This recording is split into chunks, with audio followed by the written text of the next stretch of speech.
To start the lecture today, and yesterday, just as a reminder, we went through the most common layer types of neural networks that can be used in the Torch, our library, and we went through the fully connected linear layers, through how to build convolutional layers both in 1D and in 2D.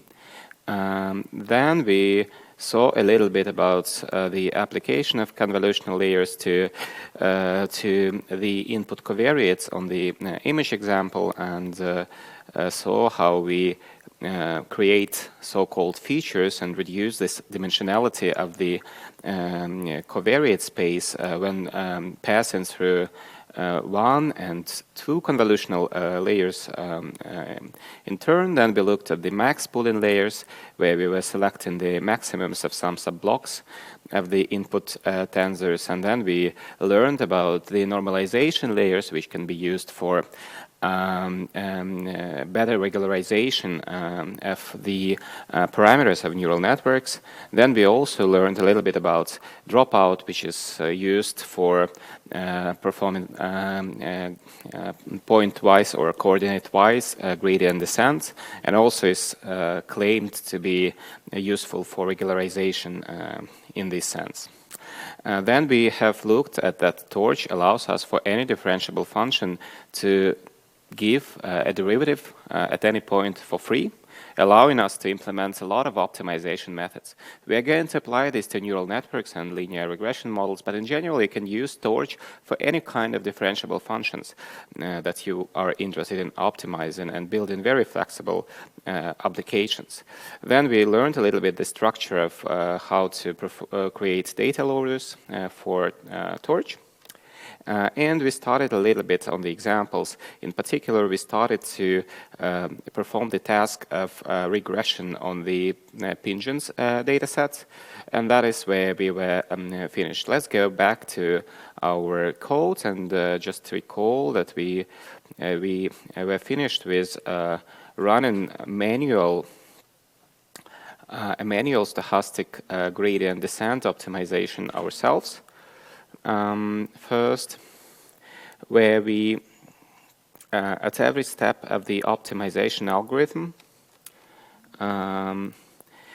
we would take a batch of the data, compute the estimates of the gradient of the objective function at that point, where the objective function at that point was the negative or the negative log likelihoods for the Gaussian observations, which also corresponds to the simply mean squared error loss. In addition, we manually again learned how to introduce the regularization, and in particular we added this sort of reach regularization, also known as weight decay, to our objective function with the lambda parameter that we manually set. Then in that case we proceeded for some iterations by getting this gradient for free and subtracting the gradient multiplied with the learning rate from the current value for all of the parameters in the model. And thus perform a gradient descent algorithm. In this case, it was in fact stochastic gradient descent algorithm. And we also used a cooling schedule for the learning rate. Then we compared the results to some of the standard optimizers available out of the box from the Torch library. In that case, we didn't have to manually subtract the learning rate times the gradient, but just run an optimizer step, which is going to do everything for us. And then we learned that in Torch also one can more or less avoid to manually specify the regularization by means of adding another Turing parameter to the optimizer. So good. Now we are going to continue on this example, and what we are going to do is that we now are going to apply a neural network implemented in Torch for binary classification task. Here, as our covariates, we are going to use the physical characteristics of the penguins the lengths, depths, and flipper lengths of them, as well as body mass. And our response variable is going to be whether they belong to the class of Adelie species of penguins, right? And then, of course, you remember that we also prepared an own implementation of the dataset class for the penguins data, where we had to specify the inputs data frame as well as the input covariates and the response variables, and use the internal representation for the required dataset class, and overwritten what was the data frame in our case and what was the response variable in our case. And those are standard fields that are required by the Torch library in order to be able to use this dataset class, which we inherited from. In this case, and also we implemented the getItem function, allowing us to produce batches when we create objects of class data sets and use them for creating data loaders. So we are going to do exactly the same now for the case of classification, with the only difference is that we have a different set of features or covariates and a different response variable. Right? Let's just create the data sets, and now if we ask the Penguins train data to return us the object with index 10, we are getting again a list of tensors with x part corresponding to the explanatory variables and y part corresponding to the response. And then we can try to get another one and see that the response for others are going to be 1, right, for our binary classification task. And then, just like in the previous case, we are creating the data loaders for the training data set and the test data set. We are specifying here our Penguins train and test objects from the dataset class, and also specifying the batch size that we are going to use in our stochastic gradient descent, and also if we are going to permute the indexes of the training sets in the beginning. Okay. Then we are going to again create a neural network now for classification. Again, we are going to use a simple neural network with 3 fully connected layers. The first layer is going to take the number of covariates as input and then output 16 neurons, after which we are going to apply a ReLU nonlinearity. Then for the second layer, we are going to take 16 neurons and produce another layer with 8 neurons. And then afterwards, we again apply this ReLU non-linearity, and then we are going to finally have the last linear layer taking the 8 units or hidden units or neurons as input and producing one output. And here we decided not to have any non-linearity, even though we could have applied a sigmoid, for example, function afterwards. We can give it a try if that can improve the performance. Maybe. Or I can give it as a home task at some point. But let's try to just use this implementation of the neural network for classification for the time being. And we create our model again. Then here we are simply going to use the standard classifier, just not to spend again time on re-implementing the classifier by hand. The only difference from the previous case is that, well, we still are going to use some weight decay. I tried to tune it a little bit manually, and here it seems that a bit more regularization is needed to get somewhat reasonable performance on the test data set. Another small difference is that, of course, now we have binary responses on the cross-entropy based logits. Okay, by the way, this will automatically take the output and take the sigmoids of that. So we are actually taking care of that. So NNF binary cross entropy with logits means that we take a linear output of the last layer and then apply the sigmoids to that, or the logistic function to that, and produce then the response scale from 0 to 1, as we learned beforehand. And then the second part of the name means that we are going to use the negative log likelihood for the Bernoulli probability distribution, which is also called the binary cross entropy, as we also have derived previously. So quite standard here. Again, compute the derivative, take the optimizer step, proceed for some iterations. And let's try to see what is going to happen now.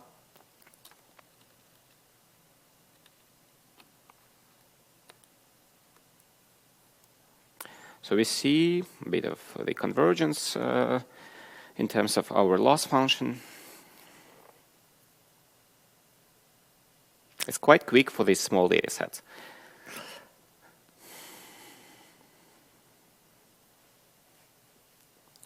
Right, we see that sometimes we are improving, but sometimes we sort of know, now we are reaching more or less the local extremum, and we are kind of jumping around it, which might indicate that one either has a not small enough learning rate, or that we should perhaps have used a larger batch size so that the estimates of the gradient at every step would be a bit less noisy.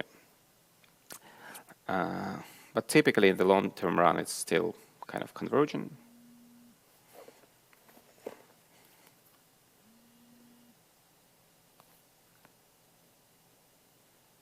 Yeah.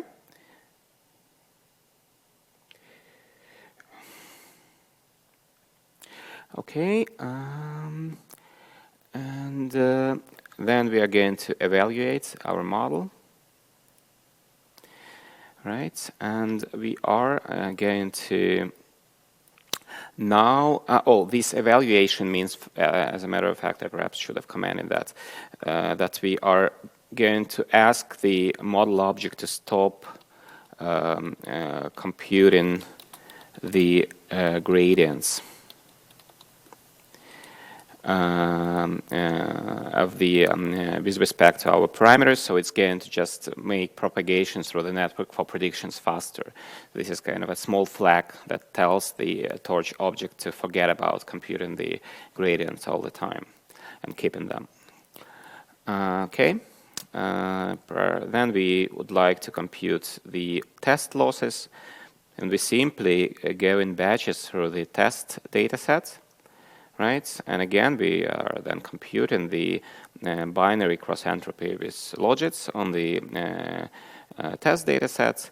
And last but not least, we are then computing the number of correct predictions, so that we are computing whether the output is equal to the actual observation in the batch, and we use the threshold equal to 0.5 in this case for classifying between classes 0 and 1, whether the penguins belong to this Adelie class or not, or species or not. And let's just try to see then how the model performs.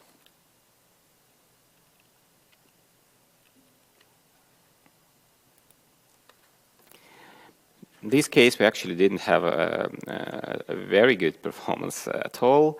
Only 30% accuracy for our classification, which is not that good. If we change a little bit the threshold, that also might change a little bit. I guess when I was training it for a while with different starting points, the maximum accuracy that I could reach for this data example was around 66%, which wasn't that impressive either.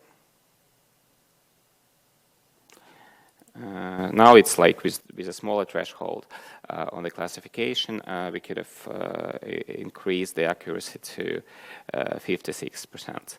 But in general, this example perhaps is not really well suited for producing any production-ready neural network that will accurately classify the penguins. We might want to perhaps change a little bit the weights decay or regularization parameter, and try running it one more time to see if that improves. And in general, training neural networks is always like that, because it still involves a lot of dancing around the fire and changing different sort of tuning parameters until you get some reasonable output. Due to that, like, we remember that the objective function is extremely non-concave and dependent on which local extremum we have converged. We will have quite different performances on the test data.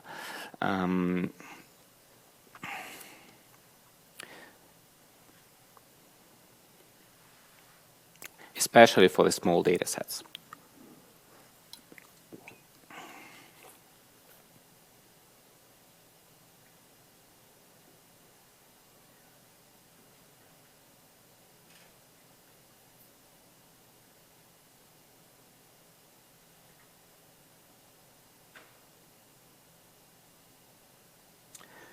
Right.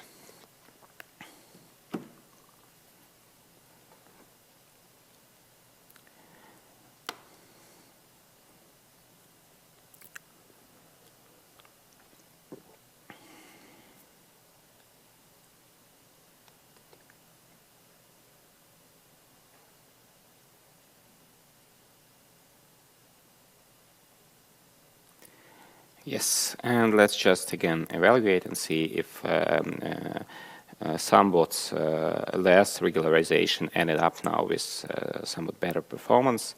Actually, in terms of the loss, it's approximately the same loss that we got on the training data set, but still the classification in this case wasn't that perfect. So we can try with different thresholds again to see if that makes sense.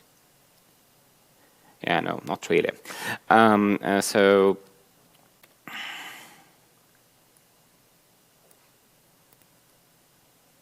yeah, so in this case, we might also try to again change the regularization and start from the beginning a few more times in order to see if we can improve a little bit also the classification accuracy and converge to a somewhat better local extremum than the one we converged to in both of the cases of our runs. But that is something that we can try afterwards. And now let's just move further to some example where the classification accuracy is going to be much better. And so what we are going to learn now is to apply convolutional neural networks to the image data.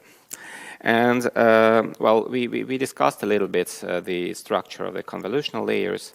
And well, some sources claim that for the first and lower level convolutional layers, we are capturing local features of the images, such as edges, colors, and orientation of the gradient. And then afterwards, we're trying to create high-level features like eyes, ears, or wheels, based on which we are going to be able to perform better classification.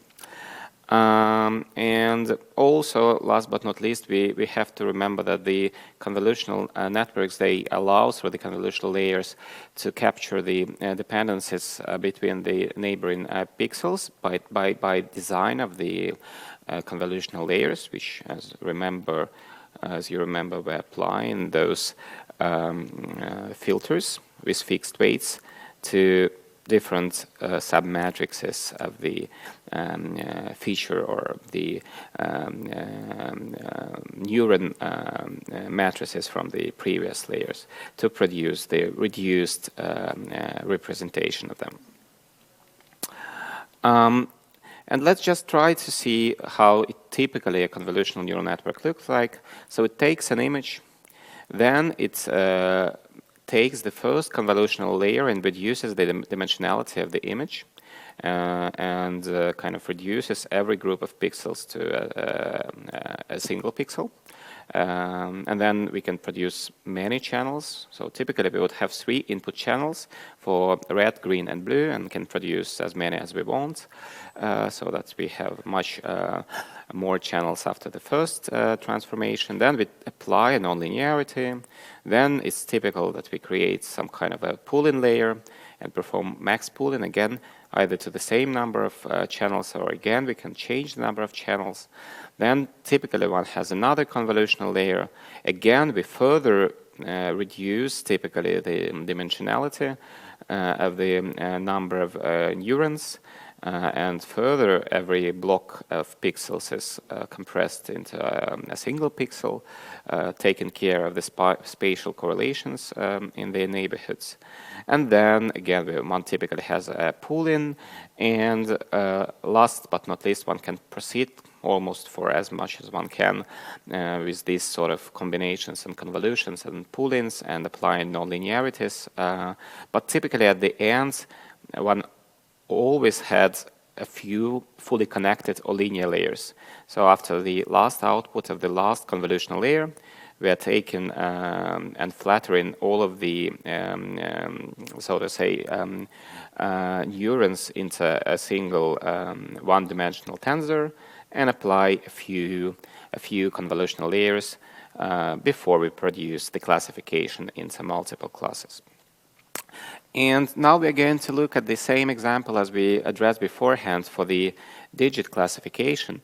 The data set is going to be somewhat larger, so now we are going to use not the zip data, but the MNIST data, which has more objects for training and testing, and has as the inputs the images of size 28 by 28. And we are going to exactly reproduce this neural network today.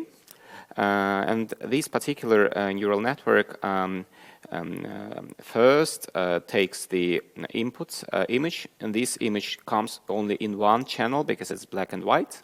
And then we are going to apply the 5 by 5 kernel convolution to produce the first hidden layer.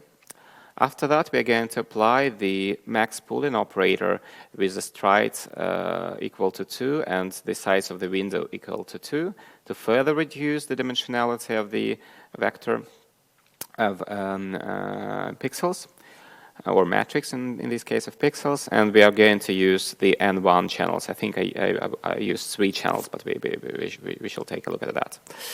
And then we further apply another convolutional operator with a stride equal to 1 and the window size equal to 5 to further reduce the dimensionality of the matrices of pixels. And here we also are producing a different number of channels. So in this case, it's N2 channels that can be produced. After that, we are again producing another max pooling operation and are getting another hidden layer. After which we shall flatten the neural network, and matrices will be turned into the one-dimensional tensors, and we are going to apply a fully connected linear layer to produce the probability of each classes. And you might wonder why this particular architecture, and we shall see that it's actually can work much better with the more complex architectures. And as a matter of fact, it's a lot of heuristics here. So people are just trying to combine different sorts of operators that we have learned on a given problem to see what would be the optimal more or less configuration. And there exist some standard neural networks that you shall learn in the computer vision course, like LeNet. You actually are going to be asked to implement it in the help task.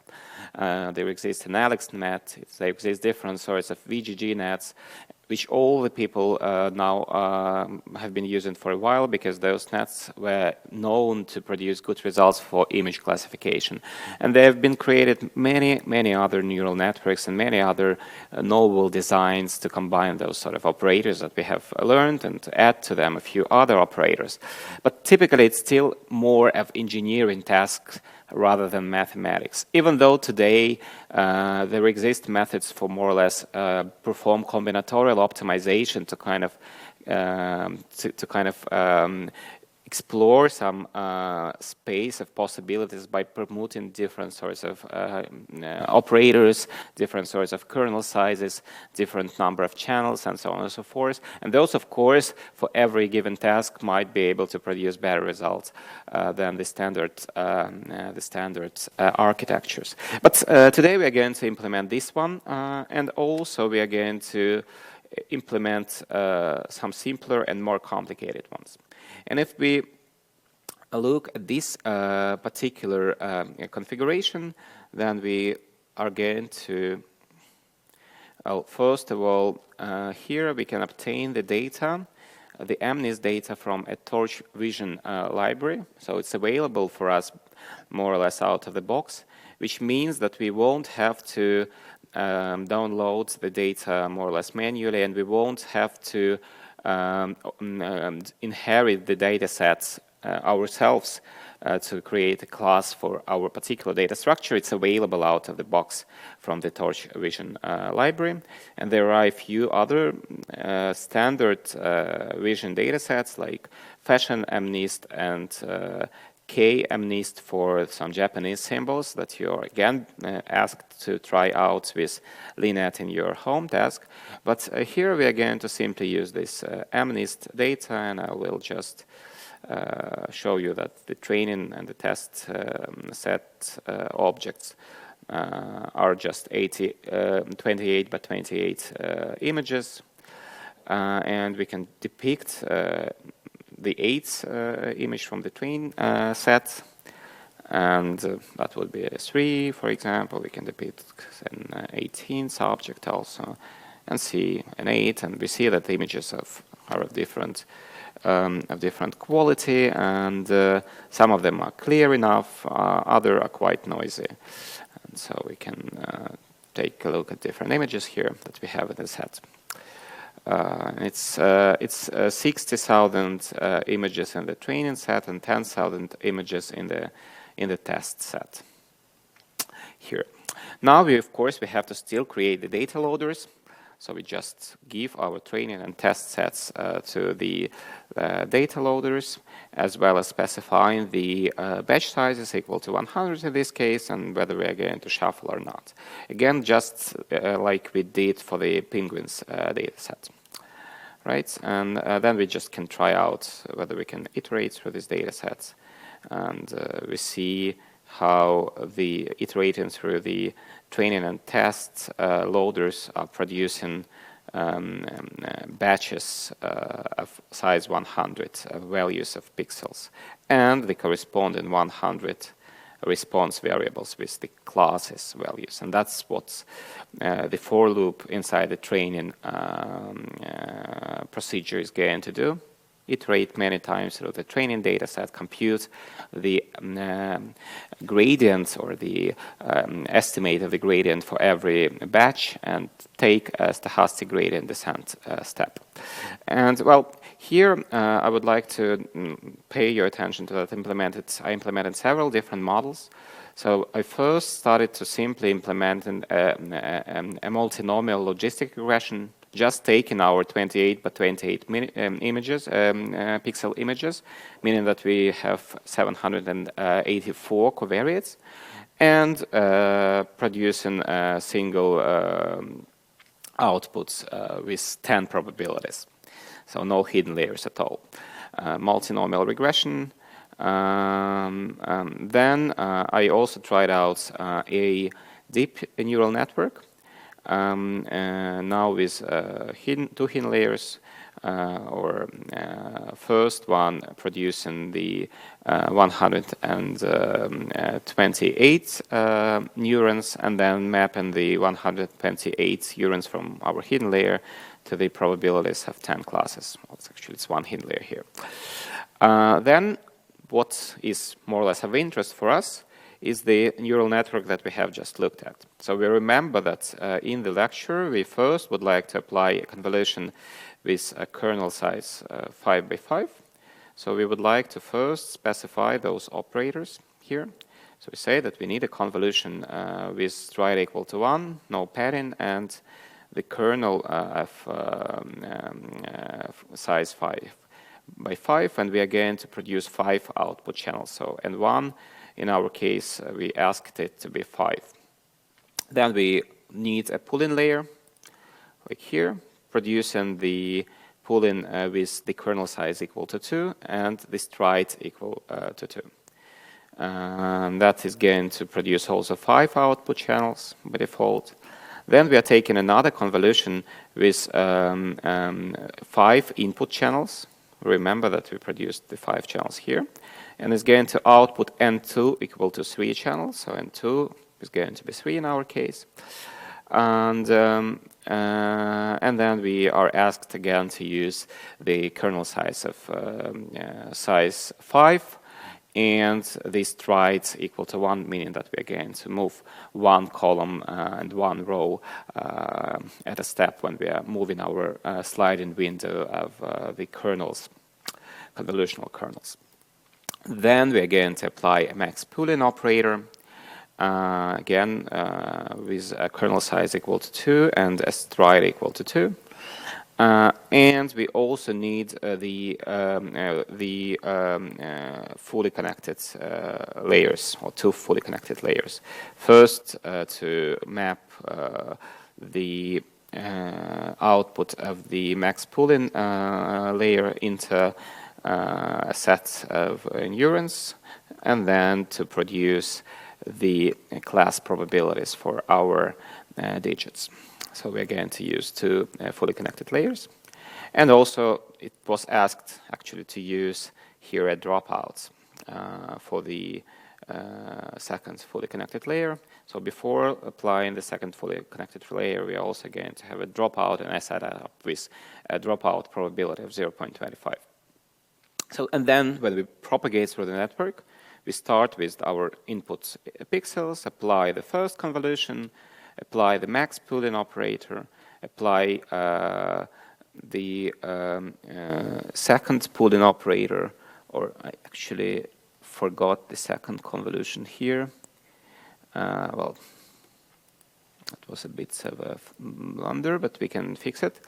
Then apply the flattering to transform the matrices into the one-dimensional array of neurons, which allows us to then apply a fully connected layer, apply a nonlinearity, apply dropout, apply another fully connected layer, and produce the outputs of the network. Right, and if we want to also add another convolutional layer, then we need to add x equal to conv2 of x.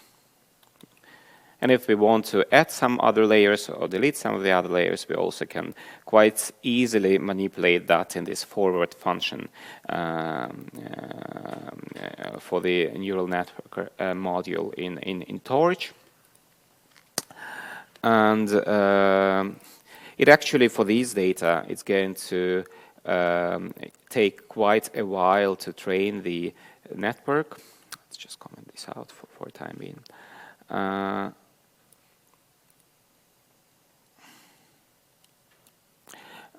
Because I pre-trained it without this second convolution, it seems so. So let's try to be consistent in that we actually did use a model without the second convolutional layer, but just with the convolution pull-in, another pull-in, flattering, and 2 fully connected layers.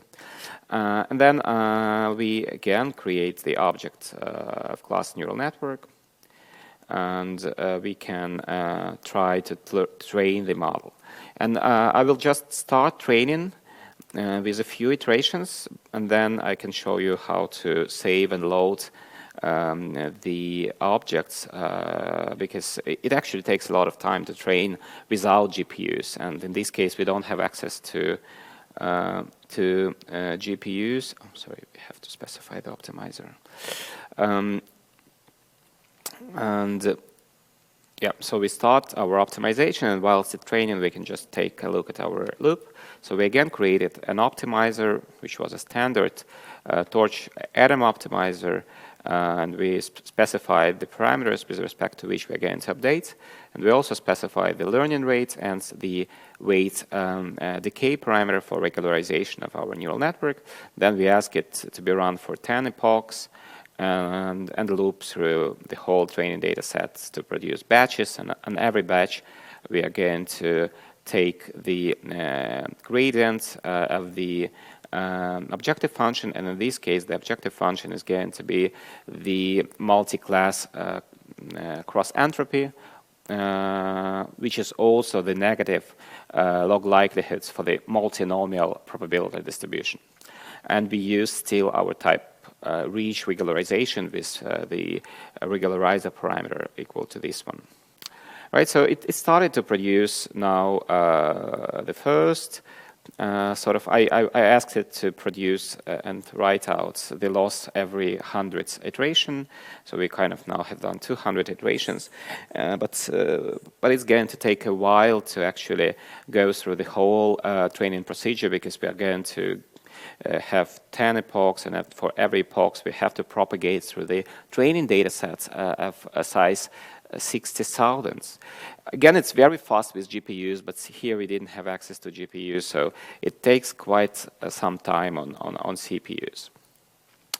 But what one then can do is that when the training is completed, one can save the torch object using the torch save function. The standard save in R wouldn't work. Well, it will work, but you will not be able to deserialize the object when you read it from the saved object, just because of the implementation of torch, and that it's written outside of R in C++, and then there were problems with the pointers to the objects there when you use the standard save function. So you can't use this, unfortunately, for the torch, but you can still use the torch save function, which works very neatly.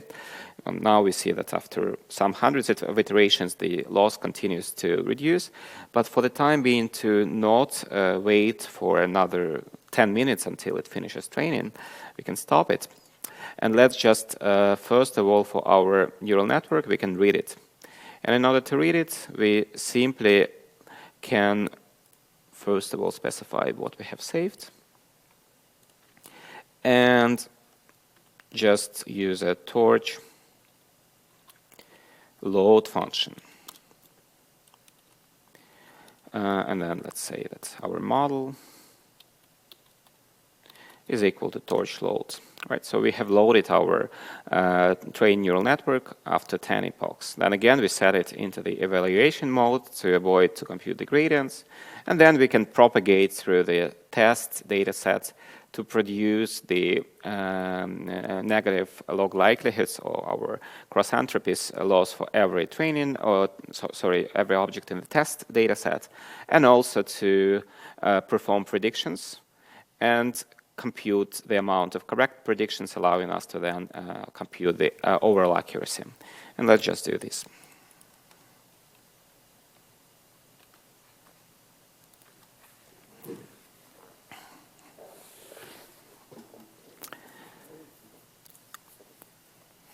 Again, even the test data set still has 10,000 observations, so it's going to take a bit of time.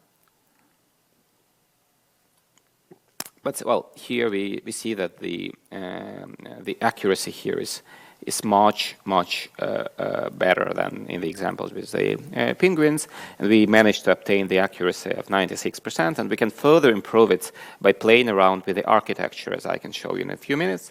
Before going to a more complicated architecture, let's just see what we're going to get if we had used the simple linear model.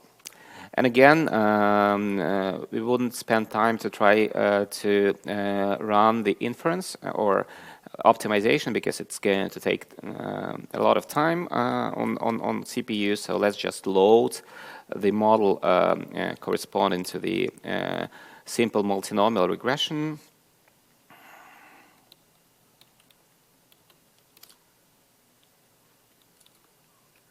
Right, and let's compute the accuracy on the test data set for that model, and we shall see that here actually convolutional neural networks makes a lot of sense to be applied. So the linear model here would have produced an accuracy of just 81 or 82%, which is much lower. Let us also try to see what happens with our fully connected neural network with a single hidden layer of size 128 neurons. And let's see what was the performance for that one. Okay.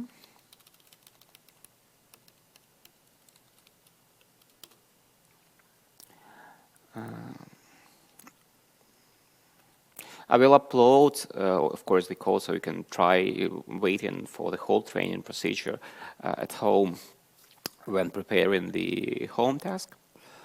But let's, for the time being, just check. So actually here the neural network with a single hidden layer actually gave even worse accuracy than the multinomial regression, and much worse accuracy than the convolutional neural network. But let's see if we can produce a more complicated convolutional neural network to push the performance even further. And I just tried to randomly play around with the convolutions and dropouts a little bit. And what I did is like I applied now several convolutions with the window size equal to 3 and producing actually 32 channels for the first convolution, and then in the second convolution I will go even further to produce a lot of neurons in 64 channels, and again perform convolutions with a window size equal to 3 and a stride equal to 1. Also a few dropout operators were here involved in different layers. And here I didn't do, also I did 2 fully connected layers at the end, just like in the previous case. And I applied max pooling after the second convolution only, and before we flattened the output and started the fully connected layers here. Last but not least, before producing the output, I applied another dropout layer here. And let's just see if this a bit more complicated neural network with much more parameters was worth trying it out. And this one was saved after, well, after the, we can just take a quick look at that when we start training this neural network. It actually is going to be much even further slower than what we had with the previous neural network, because we have to compute much more gradients. Let's just make a few steps, or at least wait for one step. I'm not sure if it's actually going to take more time than 1 minute.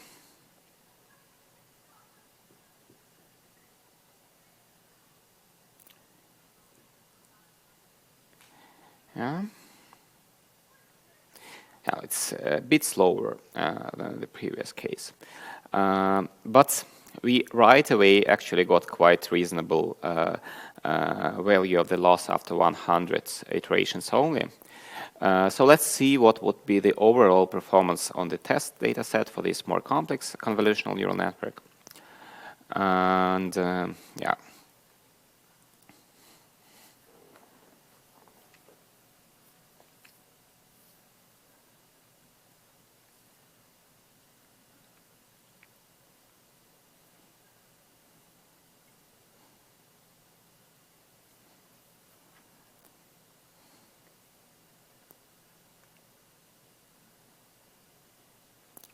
So in this case, it actually gave somewhat worse performance than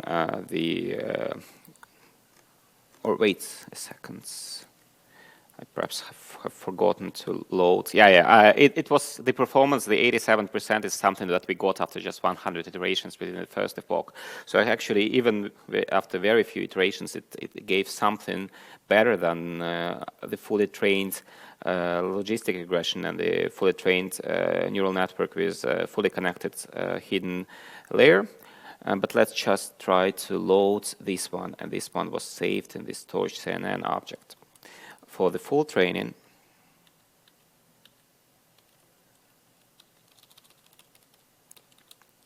Yes, and let's try to see what was the accuracy for the full training. I think it was improved in this case with respect to a more simple convolutional neural network.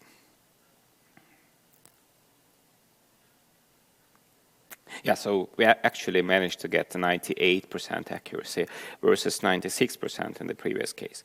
And so at home, you will be asked to, again, for this MNIST data set, as well as for the fashion MNIST data and the K-MNIST data, to implement another convolutional neural network, which is known as the LeNet.